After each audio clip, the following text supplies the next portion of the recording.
Hola a todos, este es un nuevo episodio de Voces de la Nube, el podcast oficial de Google Cloud en Latinoamérica, en el cual debatiremos sobre la transformación digital y la experiencia en la nube con ejecutivos, con expertos de nuestro equipo y algunos invitados especiales. Mi nombre es Maritza Vázquez, yo lidero uno de los equipos de ingeniería de Google Cloud y hoy seré su presentadora. Y tengo el gusto de que me acompañen Carlos Rojas y Rodrigo Pérez. Ambos hacen parte de nuestro equipo de Customer Engineering en Google para Latinoamérica y feliz de darles la bienvenida. Carlos, Rodrigo, ¿cómo están? Muy bien, Mari, muchas gracias por la invitación. Excelente, la verdad un placer estar acá en el episodio. Gracias por la invitación. Y para nosotros es un gusto recibirlos. Y sé que Anthos y Kubernetes están entre sus temas preferidos porque ambos ayudan a todo lo que es optimizar flujos, los procesos de negocio de nuestros clientes con tecnologías en la nube. Pero antes de empezar, y sé que muchos de quienes nos escuchan están súper ansiosos por este episodio, quiero dar un paso atrás y hablar un poco y preguntarles cuál es el enfoque de un especialista en nubes híbridas, que es el rol que ambos tienen en Google hoy en día, y cómo se conecta esto con lo que es la modernización de aplicaciones. Excelente punto de partida, Mari, porque eso nos va a permitir dar un contexto interesante para luego hablar de Anthos. Como mencionas, ambos, tanto Rodri como yo, somos especialistas en soluciones de nubes híbridas, que no es más que una especialidad que cubre la integración entre nubes privadas y diversas nubes públicas. El enfoque con el que abordamos normalmente la modernización de aplicaciones puede ser con una o múltiples nubes, con énfasis sobre todo en las buenas prácticas de aplicaciones modernas, que abarcan desde el diseño, arquitectura y cultura de DevOps hasta la implementación y operación en producción. Una de mis funciones, por ejemplo, es ayudar a migrar aplicaciones empresariales existentes en la nube, pasando por procesos como realojamiento, cambio de plataforma, conocido como replatform, o incluso refactorización. Qué interesante. Y en términos generales, ¿cuál es el mayor desafío que notas en tus clientes de Latinoamérica? La verdad son desafíos variados, ya que depende bastante del grado de madurez de los equipos que soportan las aplicaciones. Por ejemplo, los desafíos de una empresa enfocada en soluciones que sean nativas de nube pública, conocidas como Cloud Native, son muy diferentes a los de las empresas con una arquitectura de aplicaciones y plataformas heredadas desde décadas atrás. Estas últimas, las empresas que heredan aplicaciones desde años anteriores, exigen un mayor grado de integración para que la arquitectura que se empieza a realizar y la anterior convivan sin disrupción, con un enfoque desde los tres pilares, tanto personas, procesos como tecnología. En Google, afortunadamente, tenemos un informe muy interesante que se llama Marco para la adopción de Google Cloud. En inglés, Google Cloud Adoption Framework. Afortunadamente se puede acceder sin ningún costo de forma gratuita en línea y este marco de trabajo ayuda a identificar ese grado de madurez que mencioné y tomarlo como punto de partida para un plan de adopción de nube. Ahora, si nos enfocamos en escenarios de nube híbrida y buscamos generalizar cuáles son los desafíos principales, yo diría que son tres: seguridad, confiabilidad y portabilidad. Seguridad, ¿por qué? Porque es importante balancear la seguridad en relación a la agilidad de los procesos. Desde nuestro punto de vista, la seguridad no puede bloquear los procesos de desarrollo, sino tiene que ser un habilitador. Para que esto suceda, la seguridad debe integrarse a la plataforma y no añadirse únicamente después, al final de todo el proceso. Algo importante es que muchas empresas terminan desarrollando esa seguridad por su propia cuenta, lo cual no necesariamente está mal. Sin embargo, muchas veces ocurre que los equipos de seguridad y DevSecOps tienen mucha carga de trabajo adicional. Por ejemplo, los desarrolladores dejan de enfocarse en agregar valor al negocio por cumplir nuevas funciones de bajo valor. Además del problema de desarrollo inicial, también pueden surgir otros problemas relacionados a escalabilidad, administración y actualizaciones posteriores, sobre todo debido a la cantidad de procesos manuales que existen. Nuestra recomendación es que la seguridad se realice en capas, en niveles, de manera que los componentes se complementen entre sí para dar una mejor escalabilidad y que en la medida de lo posible se automatice para simplificar la administración sin necesidad de perder rigurosidad. De esta manera, las organizaciones pueden obtener agilidad operativa y un mejor time to market, que al final del día es lo que les permite ser más competitivos en los mercados y en sus industrias. El segundo punto de confiabilidad, o conocido como reliability en inglés, es importante porque esto se trata de reducir la posibilidad de errores y minimizar el tiempo de recuperación ante un eventual desastre. Los entornos redundantes son la forma más común, típica de evitar un downtime, ¿no? Un tiempo de inactividad. Si bien esta redundancia podría significar en unos recursos poco aprovechados, ya que es necesario contar con un entorno replicado, similar al entorno productivo para ponerlo en marcha en caso haya problemas, la forma de reducir esta redundancia y evitar los costos elevados es precisamente abstrayendo la capa de infraestructura gracias a la nube y ponerlo en servicios bajo demanda. De esta manera solo se paga por los recursos que efectivamente se usen en cada momento. Y por último, la portabilidad también es importante, sobre todo portabilidad en relación con la consistencia. Y es que, si bien es cierto, los contenedores ofrecen gran portabilidad porque permite mover las aplicaciones a cualquier lugar, sea on-premise, en nube pública, etc., no siempre aportan consistencia. Porque la forma de exponer los servicios, leer los servicios o incluso proteger estos entornos puede tener diferencias entre las diferentes nubes y las instalaciones locales. Por eso es importantísimo buscar maneras de estandarizar los ambientes de contenedores. Súper clara la explicación, Carlos. Y bueno, ya que estás hablando del enfoque de trabajo con tus clientes y los desafíos que genera organizar todos estos componentes, le quisiera preguntar a Rodri, ¿qué relación tiene esto con Kubernetes y con Anthos? Claro, Mari, déjame que te cuente cómo inicia todo esto. Aunque la gente piense que los contenedores son algo relativamente nuevo, hay que recordar que no lo son en absoluto. Hace mucho tiempo, cuando fui administrador de entornos Unix, trabajé con el sistema operativo Solaris. Recuerda la versión 9 de Solaris. Esto fue cerca del año 2008-2009. Este sistema operativo fue el primero que introdujo el concepto de consumers para empresas, que finalmente es lo que hoy conocemos como contenedores. Lo que vale mencionar acá es que el proyecto Borg es incluso anterior, bastante anterior que esto. Borg es el nombre que tuvo nuestro sistema de administración interno de contenedores y fue la inspiración para Kubernetes. Google lo puso a disposición del código abierto en el año 2014 y aún hoy somos la empresa que más aporta y que más innova en código abierto. Hablamos sobre Borg porque esto demuestra que todo lo que estamos comentando en relación a Anthos y Kubernetes fue desarrollado en torno a nuestra propia experiencia, por haber desarrollado y gestionado nuestras aplicaciones por más de 15 años en contenedores. La principal diferencia respecto a la organización de una aplicación moderna en comparación con el método heredado es básicamente conceptual, ya que nos permite pasar de un sistema imperativo, donde el administrador tenía que acceder a una consola o a un servidor para ejecutar comandos y aplicar configuraciones, a uno que es totalmente descriptivo, en el cual básicamente defino un archivo manifiesto que establece la configuración con la cual debe ejecutarse la aplicación. Esto define, por ejemplo, la cantidad de réplicas y la seguridad, entre otras cosas. En esencia, solo con un archivo manifiesto, el sistema gestor de contenedores se encarga de aplicar y mantener toda la configuración para esa aplicación. Y aquí quisiera preguntarte un poco algo que he escuchado bastante en las comunidades y en los clientes, y es, ¿Anthos se usa para administrar contenedores? En realidad no es tan así. Es una pregunta bastante repetida, la escuchamos varias veces. Déjame decirte que Kubernetes es un clúster que tiene una arquitectura con dos tipos de nodos, los nodos workers y los nodos master. Los nodos, o los nodos workers, son los que ejecutan las aplicaciones, y los componentes master administran los clústeres. Es decir, mantienen un estado de cada uno de los objetos que existen dentro de un clúster. Para eliminar la necesidad de administrar la infraestructura de los componentes masters, no es tan importante esto para el desarrollo de aplicaciones, tengamos eso en cuenta.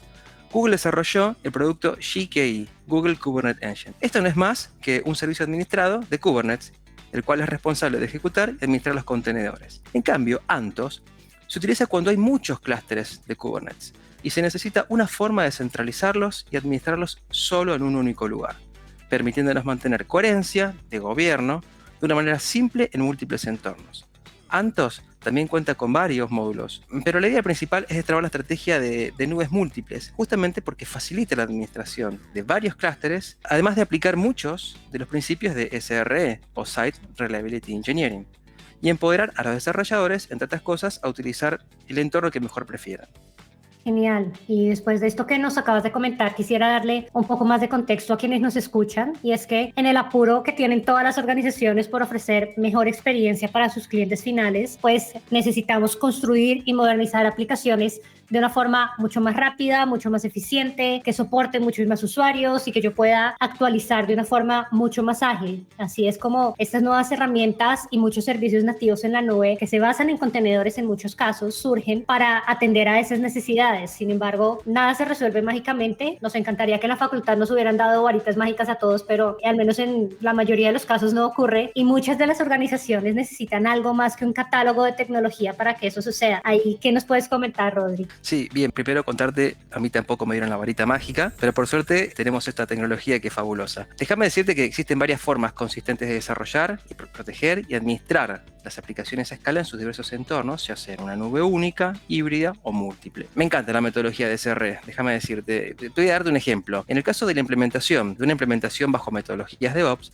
se suele hablar mucho de reducir los sistemas aislados de una organización, también conocido como silos, porque esto permite integrar de mejor manera un área o un equipo comercial con el equipo que realiza el desarrollo, o el equipo de DevSecOps. A raíz de esto surge el concepto de Error Budget, o en español, porcentaje de error aceptable, que no es más que un acuerdo operativo entre las áreas comerciales y técnica. Te voy a dejar un ejemplo concreto. Imaginemos que nuestro objetivo es configurar una disponibilidad del 99,9% para un determinado sistema o servicio. Esto significa que podemos causar solo 43 minutos de inactividad. Esa es nuestra meta, ese es nuestro porcentaje de error aceptable. Así se desarrollan técnicas para hacer que este porcentaje de error aceptable dure más tiempo.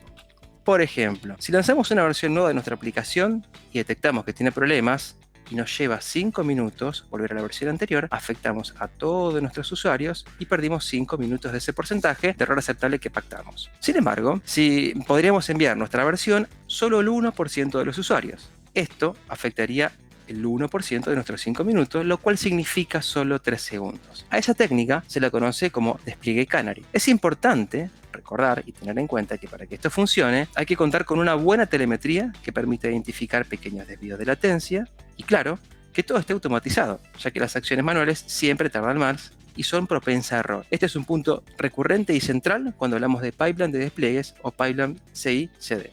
Es un gran ejemplo el que nos da Rodri, y creo que si bien no nos dieron la varita mágica en la facultad, como buenos ingenieros encontramos el problema y hicimos nuestra propia varita, que en este caso tiene que ver con toda la práctica de SRE. Y si alguno de ustedes que nos está escuchando se pregunta cuál es la magia que está detrás de Google para prestar esos servicios como el buscador, como YouTube, que son tremendamente estables y de alguna forma son casi que el punto de referencia para saber si uno tiene internet o no en la casa, vas al buscador y si no funciona dices, pues no tengo internet, casi nunca vas a decir, Google no está funcionando. Entonces esa varita mágica la llamamos SRE y es uno de esos componentes casi que mágicos que nos ayudan a tener esos servicios tremendamente estables. Ahora, yendo un poquito más a lo que tiene que ver en Anthos, ¿cómo encaja Anthos dentro de todo esto, Carlos? ¿Qué nos puedes contar?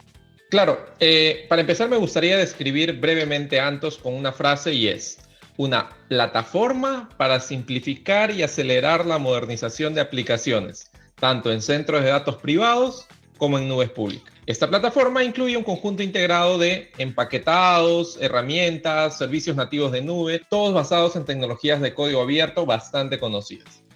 De hecho, ya hablamos de Google Kubernetes Engine, la orquestación de contenedores, pero vale la pena mencionar que Anthos también permite traer y gestionar clústeres de Kubernetes que no sean Google Kubernetes Engine, es decir, de entornos on-premise o de otras nubes públicas. De esta manera podemos obtener una vista centralizada de todos los clústeres y también poder utilizar otros módulos de Anthos. Si bien es cierto, la orquestación de los contenedores es una parte importante de la modernización de aplicaciones, la verdad es solo una parte.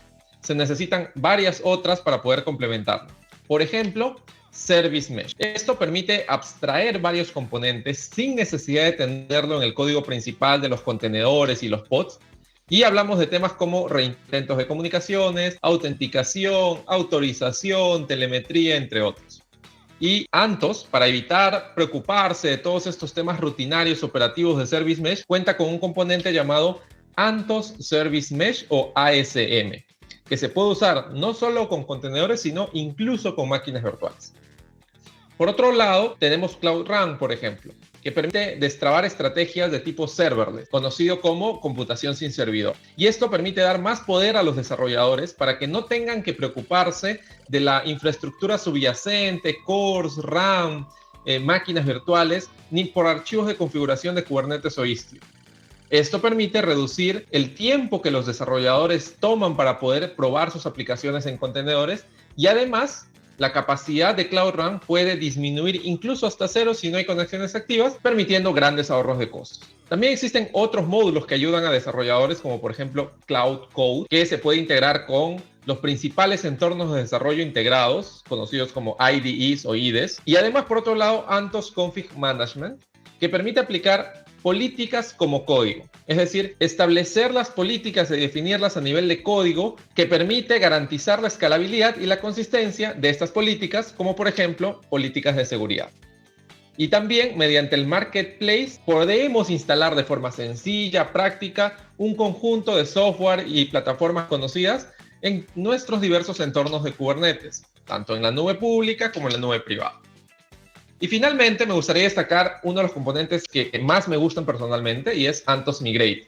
Porque Anthos Migrate permite migrar soluciones que hoy en día corran en máquinas virtuales directamente hacia contenedores, permitiéndonos un proceso automatizado para poder tener un primer paso de un entorno tradicional hacia un entorno de contenedores gracias a Anthos Migrate.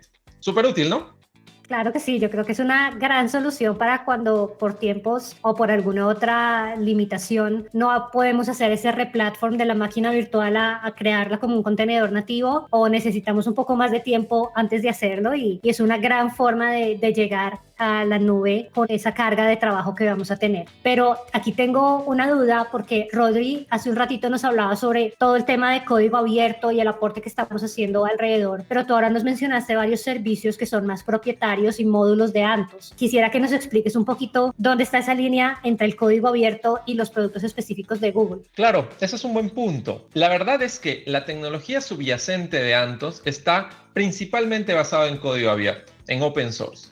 Por lo que es muy simple si eventualmente alguien quisiera salir, por ejemplo, de Google Kubernetes Engine a otro Kubernetes. Así como si quisiera salir, por ejemplo, de Anthos Service Mesh a Istio. ¿Por qué? Porque es la misma tecnología. La gran diferencia está en que nosotros podemos tener una vista centralizada, un panel de control centralizado de múltiples entornos.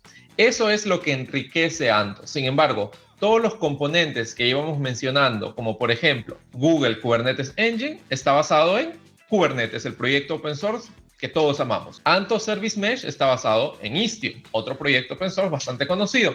Y de igual manera, Cloud Run, basado en Knative, Cloud Code, basado en Scaffold. Y eso nos permite y nos da la tranquilidad de que estamos utilizando estándares abiertos que eventualmente nos permitan tener portabilidad y consistencia entre los diferentes entornos, no solamente en la nube de Google Cloud, sino también en otras nubes públicas o incluso en escenarios on-premise. Genial, bueno, y hasta ahora hemos hablado un poco de cómo usar Anthos para modernizar una empresa y tener mejores beneficios del lado de infraestructura. Ahora, también podría ayudarme Anthos para si soy una empresa nativa en la nube, por ejemplo, si yo soy una fintech, una empresa de videojuegos. ¿Qué nos puedes comentar, Rodri?